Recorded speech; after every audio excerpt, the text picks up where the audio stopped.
Doctor आगा ताज साहब, लोंग खान जखरानी साहब, doctor बदर चन्ना साहब, पीरबख्श पठान साहब, doctor Bashir निज़ाम भगत साहब ऐं ॿिया समूरा साथी दोस्तों, अस्सलाम वालेकुम। जी मुझे दोस्तन ॿुधायो त असां हस्बे मामूल रिवायत मुताबिक़ हर साल कोशिश कंदा आहियूं त अफ्तार पार्टी कजे। हिकिड़ी ही गेट टुगेदर आहे, हिकिड़ो दोस्तनि सां मिलण जो मौक़ो ऐं पंहिंजी ॻाल्हि करण जो। काफ़ी दोस्त रोज़े सां बि हूंदा, काफ़ी दोस्त बग़ैर रोज़े जे बि हूंदा,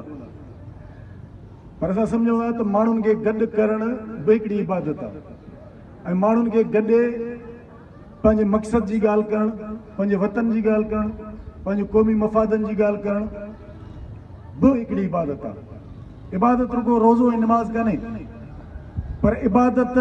पंहिंजे वतन जे हक़नि जे लाइ जिदोजहद करण जो नालो आहे, माण्हुनि जी ख़िदमत करण जो नालो आहे, सियासी तरीक़े सां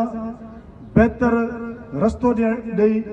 माण्हुनि खे मुश्किलातुनि मां कढण जो नालो बि इबादत आहे। उन करे असां कोशिशि कंदा आहियूं त सिंध यूनाइटेड पार्टी वक़्तन ब वक़्त